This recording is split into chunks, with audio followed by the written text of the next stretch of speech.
C'est quand on arrive à toucher à cette dialectique-là entre l'action et l'enjeu, entre les décisions des personnages et le sens des actions des personnages, le sens profond, caché, intime des actions des personnages, qu'on arrive à faire une histoire dense. Salut, dans cet épisode je voulais vous parler de simplicité. C'est une conversation que j'ai eue avec une nouvelle participante du Mastermind là récemment. Et c'est pas une conversation rare, sur le fait que beaucoup de personnes associent inconsciemment simplicité et, alors on a exprimé ça sous la forme de cuculapraline, mais avec une forme de truc pas intéressant, de manque de densité, quelque chose d'un petit peu superficiel peut-être. Or, la simplicité, c'est ce qu'il y a de plus difficile à réussir.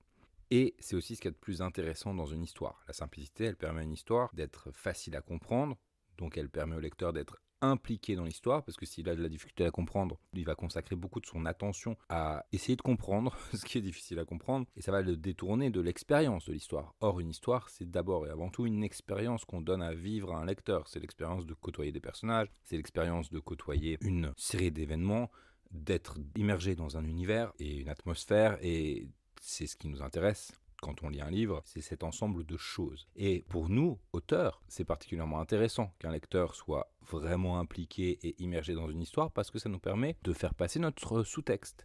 Notre sous-texte, c'est tout l'axe thématique, mais c'est aussi les arcs émotionnels, c'est aussi tout ce qu'on veut faire anticiper, c'est aussi tout ce qu'on veut faire passer sur les enjeux des relations, sur les enjeux des actions des personnages. Donc tout ce qui sous-tend notre histoire, tout ce qui lui donne du corps, tout ce qui lui donne du volume, tout ce qui lui donne de la densité, pour le coup, tout ce qui la rend vraiment intéressante et ce qui permet de toucher profondément notre lecteur. Donc souvent, quand on associe la simplicité à un manque de densité, à un manque d'intérêt, c'est parce qu'on est dans ce rapport à la superficialité de l'histoire. On constate que l'histoire lui manque du fond. Donc comment est-ce qu'on va travailler une histoire à la fois simple et dense ? Déjà, on va apprendre à bien identifier les axes et les différents axes qui la composent.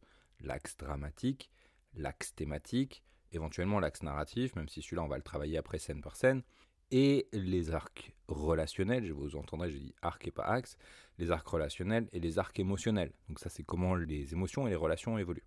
Un axe, je vais parler particulièrement de l'axe dramatique, mais ça s'applique aux autres, c'est en premier lieu une question. Et c'est cette question qui va trouver un écho chez le lecteur.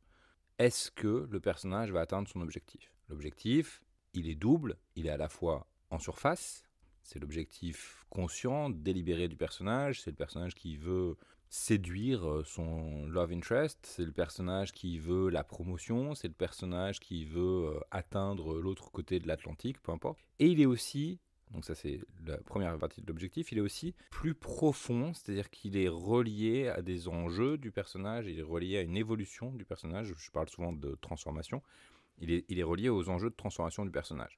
Donc on a un objectif dont le personnage est conscient, dont il peut parler, et on a ce qui motive cet objectif. De moteur d'action pose une question. Cette question, en dramaturgie, c'est toujours la même. C'est est-ce que le personnage va y arriver ou pas ? Alors après, il y a des nuances dans la manière dont chaque histoire pose la question, mais le fond, c'est celui-là. C'est ce qui fait que le lecteur reste. Le lecteur, il a envie de voir si le personnage va s'en sortir et comment il va s'en sortir.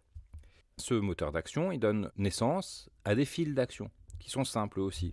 Si je veux traverser l'Atlantique, il va falloir que, très simplement, je rassemble un équipage, je trouve de budget, que j'aille voir la reine d'Espagne pour qu'elle finance mon expédition, que je trouve des bateaux, etc., etc., etc.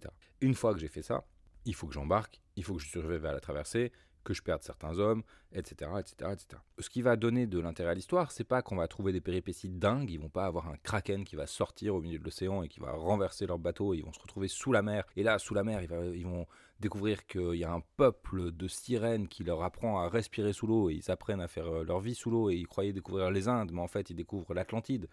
Non, c'est pas.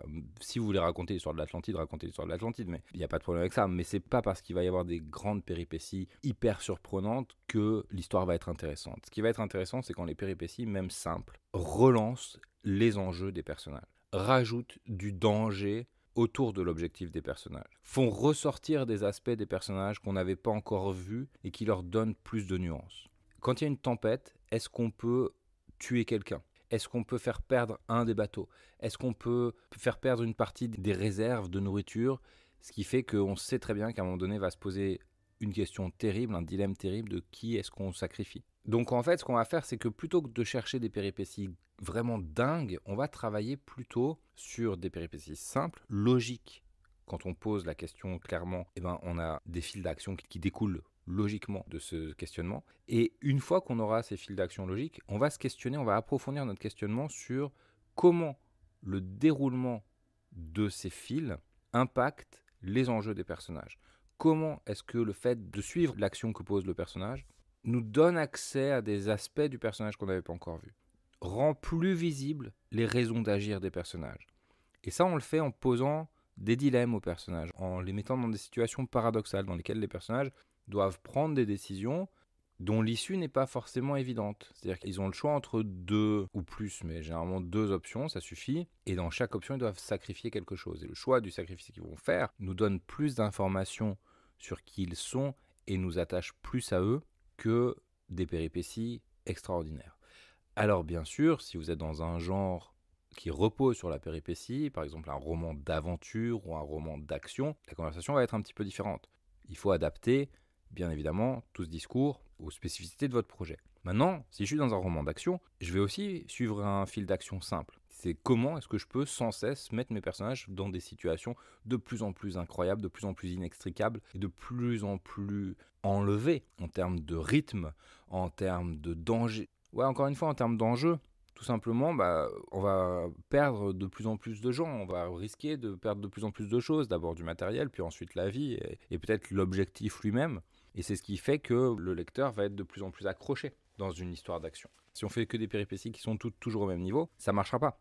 On a besoin aussi, pour qu'une histoire fonctionne, même si elle est simple, d'avoir une progression, pas forcément linéaire, une progression de l'intensité des obstacles, de l'intensité des enjeux, et par conséquence de l'intensité des actions et des risques que prennent les personnages. Les personnages, plus l'histoire avance, plus ils mettent en jeu d'aspects d'eux-mêmes. Au début, ça peut être des aspects externes, du matériel, des choses comme ça. Peut-être leur réputation, si on imagine Christophe Colomb qui va demander à la reine d'Espagne de financer son expédition, on peut très bien imaginer qu'il risque sa réputation, il risque peut-être sa maison, il risque sa vie sur le continent. Et puis après, il est parti, il va risquer non plus simplement sa réputation et puis ses biens matériels, mais sa vie physique. Il va risquer aussi ses émotions, puisqu'il va s'attacher à des membres de son équipage, peut-être qu'eux vont avoir le scorbut ou être embarqués par une vague. Donc il va se rendre compte que les pertes, elles sont réelles, elles ne sont pas simplement superficielles. C'est parce qu'on aura un tissu d'action simple qui découle de la question dramatique initiale qu'on va pouvoir se concentrer justement sur les parties qui sont importantes, à savoir ce que nous révèlent les actions des personnages, comment les actions que posent les personnages, les décisions que doivent prendre les personnages les engagent encore plus dans leur objectif, comment ça vient questionner aussi leur objectif. On va les mettre face à des situations, des péripéties qui viennent interroger leur détermination à atteindre leurs objectifs. Ils pourraient faire demi-tour, mais ils ne le feront pas. Mais il faut que nous, lecteurs, ça nous paraisse vraisemblable qu'ils puissent faire demi-tour. Et qu'à leur place, on aurait fait demi-tour. Mais que eux s'accrochent parce que l'objectif répond à des enjeux qui ont du sens, à des enjeux dans lesquels on peut se reconnaître et dans lesquels on peut se projeter. Au point qu'on pourrait se dire, oui, moi, à leur place, j'aurais fait demi-tour, et en même temps, avec ces enjeux-là, j'aurais peut-être persévéré. C'est quand on arrive à toucher à cette dialectique-là entre l'action et l'enjeu, entre les décisions des personnages et le sens des actions des personnages, le sens profond, caché, intime des actions des personnages, qu'on arrive à faire une histoire dense. C'est pas quand on fait une histoire complexe, c'est pas quand on va créer des mondes hyper compliqués sur lesquels il faut des pages et des pages et des pages d'explications juste pour que le lecteur s'y retrouve. Au contraire, on va aller chercher la synthèse de tout ça, se concentrer vraiment sur la justesse intime du personnage, donc sa justesse émotionnelle, sa justesse, je vais dire psychologique, mais je veux pas dire psychologique parce que psychologique, on entend souvent des constructions compliquées à base de trauma, à base de choses comme ça. Or, on est sur des ressorts très simples en dramaturgie. On est vraiment sur des ressorts de l'ordre du paradoxe à résoudre pour un personnage. Il est tiraillé entre peut-être la famille ou l'héritage qu'il laisse sur le continent et peut-être la renommée qu'il va pouvoir trouver. Est-ce que Christophe Colomb, il est parti pour se faire son propre nom ? Quel était son enjeu personnel quand il est parti pour trouver les Indes? Qu'est-ce qui l'animait? Qu'est-ce qui l'a fait partir? Et qu'est-ce qui l'attirait de l'autre côté de l'Atlantique? Et qu'est-ce qui aurait pu le retenir sur le continent? On va se poser ces questions-là. Et on va sans cesse les nourrir, les agiter, ces questions-là, en apportant des nouveaux, non pas de nouvelles informations, mais de nouveaux éclairages dessus. Parfois, ça va être parce que le personnage va partager une anecdote, parfois ça va être parce qu'il va orienter ses décisions dans une direction qu'on n'aurait pas anticipée de sa part et ça va nous surprendre et on va avoir besoin de réévaluer le personnage dans notre tête. Parfois parce qu'un événement va le marquer de manière durable, un événement qui lui arrive dans l'histoire va le marquer de manière durable et que ça va changer son regard sur sa propre trajectoire. Et que du coup, il va réévaluer ses objectifs et se reconnecter à son objectif plus intime, sa motivation profonde, et réévaluer son objectif de surface, ce qui va donner une nouvelle direction à l'histoire.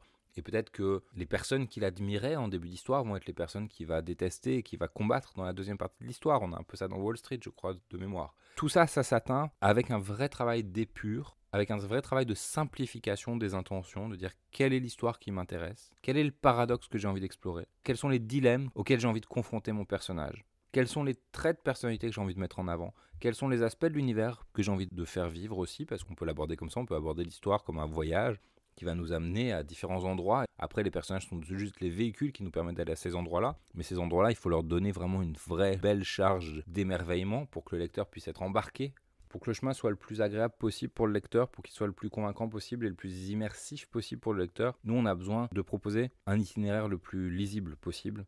Et pour faire lisible, on a besoin de faire simple. Et simple, ça ne veut pas dire cucu. Surtout quand il y a des enjeux forts, surtout quand il y a des thématiques qui nous parlent de notre expérience humaine de manière très forte. Et c'est là-dessus qu'on va se concentrer pour donner du corps à l'histoire et c'est pas sur une complexification artificielle de notre intrigue. Voilà quelques réflexions que j'avais ce matin sur ce sujet-là. Je vous souhaite une bonne journée. Je vous remercie d'avoir écouté. Ciao!